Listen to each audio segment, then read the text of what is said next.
ইসরায়েলের ওপর হামলা করার পর থেকে ইরানের ওপর একের পর এক নিষেধাজ্ঞা জারি করেছে। সোমবার G7 নেতাদের একটি ভার্চুয়াল বৈঠক হয়। তারপরেই ইরানের ওপর নানা নিষেধাজ্ঞার সিদ্ধান্ত নেওয়া হয়েছে। মানে এক কথায় এবার ইরানকে কোণঠাসা করতে চলেছে বিশ্বের মহাশক্তিধর সমস্ত দেশগুলো। প্রথমেই বলি G7 এর অন্তর্ভুক্ত দেশগুলো কোনটি? আমেরিকা, জাপান, জার্মানি, যুক্তরাজ্য, ফ্রান্স, কানাডা এবং ইতালি।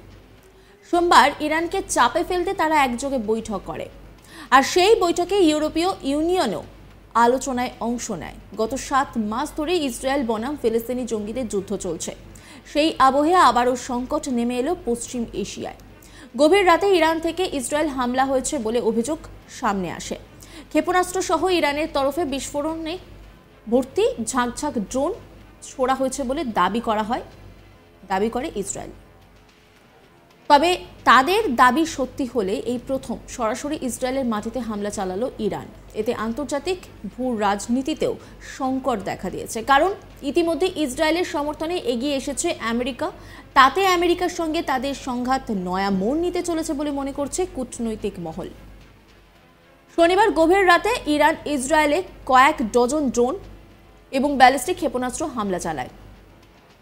ইরান ও ইসরায়েলের মধ্যে শত্রুতা কয়েক দশকের পুরনো, তবে এই প্রথম ইরান সরাসরি ইসরায়েল হামলা করেছে। ইসরায়েলের সেনাবাহিনীর মতে ইরান ইসরায়েলের উপর 200টি ড্রোন হামলা চালিয়েছে, যা ইসরায়েলি সেনাবাহিনীর ডিফেন্স সিস্টেম ব্যর্থ করে দিয়েছে।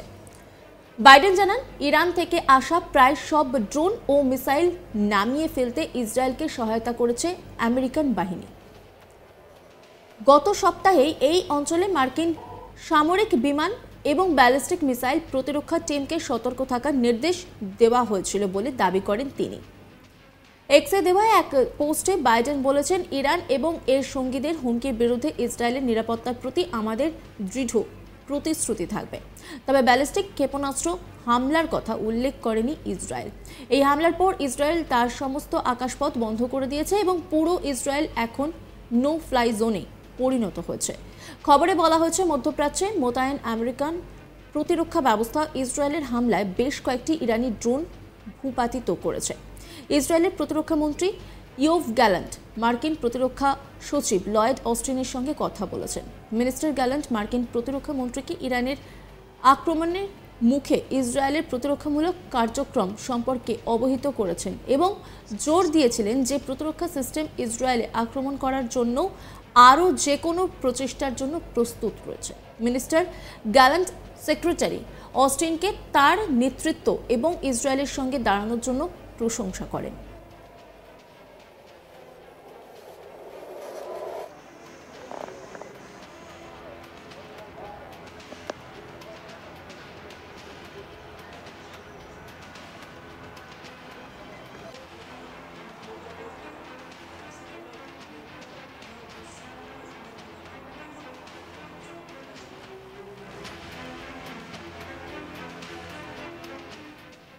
ইসরায়েলের প্রধানমন্ত্রী বেঞ্জামিন নেতানিয়াহু নাগরিকদের উদ্দেশ্যে বলেছেন, ইসরায়েলের নাগরিক আমাদের প্রতিরক্ষা ব্যবস্থা মোতায়েন করা হয়েছে। আমরা প্রতিরক্ষামূলক এবং আক্রমণাত্মক উভয় ধরনের পরিস্থিতির জন্য প্রস্তুত। ইসরায়েল শক্তিশালী, আইডিএফ শক্তিশালী এবং আমাদের জনগণ শক্তিশালী। আমরা যুক্তরাষ্ট্রের অবস্থানের প্রশংসা করি। ইসরায়েলের সঙ্গে ব্রিটেন, ফ্রান্স এবং অন্যান্য অনেক দেশের সমর্থন রয়েছে। তিনি আরও বলেন, আমরা একটি সুস্পষ্ট নীতি নির্ধারণ করেছি যে আমাদের ক্ষতি করবে আমরা রেহাই দেব না। আমরা যে কোনো হুমকির বিরুদ্ধে নিজেদের রক্ষা করব এবং তা সততা ও দৃঢ়তার সঙ্গে করব। ইসরায়েলের নাগরিকরা, আমি আপনাদের আইডিএফ হোম ফ্রন্ট কমান্ডের নির্দেশাবলী অনুসরণ করার আহ্বান জানাচ্ছি। আমরা একসঙ্গে দাঁড়াবো এবং ঈশ্বরের সাহায্যে একসঙ্গে আমরা আমাদের সমস্ত শত্রুকে পরাস্ত করব। জাতির উদ্দেশ্যে ভাষণ দিয়েছেন ইসরায়েলি ফৌজের মুখপাত্র ড্যানিয়েল হ্যাগারি। তিনি বলেন, ইরান ড্রোন ও মিসাইল হামলা শুরু করেছে। আমরা সমস্ত ধরনের পরিস্থিতির জন্য তৈরি। শনিবার গভীর রাতে হামলা চালায় ইরান। অসংখ্য ড্রোন ও মিসাইল আছড়ে পড়তে থাকে ইসরায়েলের ভূখণ্ডে। আইডিএফের শেয়ার করা একটি ভিডিও দেখা গিয়েছে কিভাবে ইরানের হামলার সঙ্গে সঙ্গেই সাইরেন বেজে উঠেছে। এদিকে ইরানের হামলার পাল্টা জবাব দিয়েছে তেল আভিভ। মাঝ আকাশেই তাদের পাঠানো ড্রোন ধ্বংস করতে পাল্টা মার দিচ্ছে ইসরায়েলের বিখ্যাত আয়রন ডোম মিসাইল ডিফেন্স সিস্টেম। ভাইরাল হওয়া ভিডিওয়ে দেখা গিয়েছে কিভাবে রাতের অন্ধকার ফালা ফালা করছে বারুদের ঝলকানি।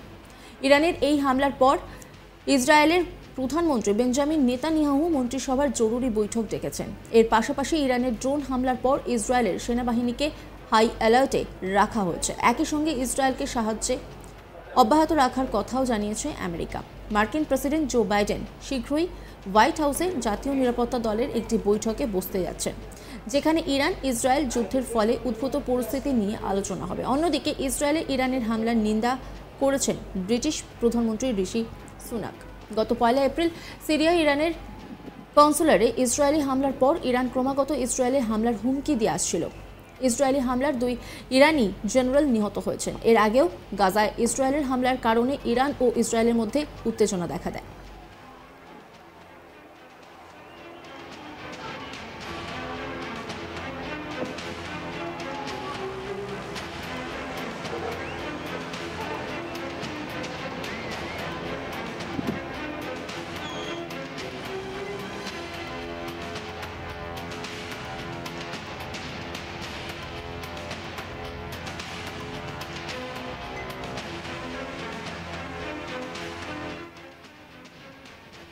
ইসরায়েলের ওপর হামলা করার পর থেকে ইরানের ওপর একের পর এক নিষেধাজ্ঞা জারি করেছে।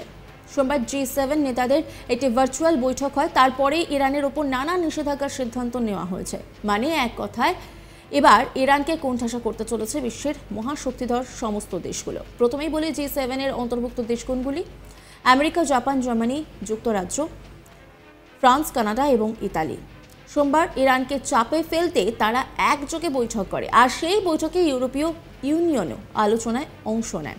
গত 7 মাস ধরে ইসরায়েল বনাম ফিলিস্তিনি জঙ্গিদের যুদ্ধ চলছে, সেই আবহে আবারও সংকট নেমে এলো পশ্চিম এশিয়ায়। গভীর রাতে ইরান থেকে ইসরায়েল হামলা হয়েছে বলে অভিযোগ সামনে এলো। ক্ষেপণাস্ত্র সহ ইরানের তরফে বিস্ফোরক ভর্তি ঝাঁক ঝাঁক ড্রোন ছোড়া হয়েছে বলে দাবি ইসরায়েলের। তাদের দাবি সত্যি হলে এই প্রথম সরাসরি ইসরায়েলের মাটিতে হামলা চালালো ইরান। এতে আন্তর্জাতিক ভূ রাজনীতিতেও সংকট দেখা দিয়েছে, কারণ ইতিমধ্যে ইসরায়েলের সমর্থনে এগিয়ে এসেছে আমেরিকা। তাতে আমেরিকার সঙ্গে তাদের সংঘাত নয়া মোড় নিতে চলেছে বলে মনে করছে কূটনৈতিক মহল।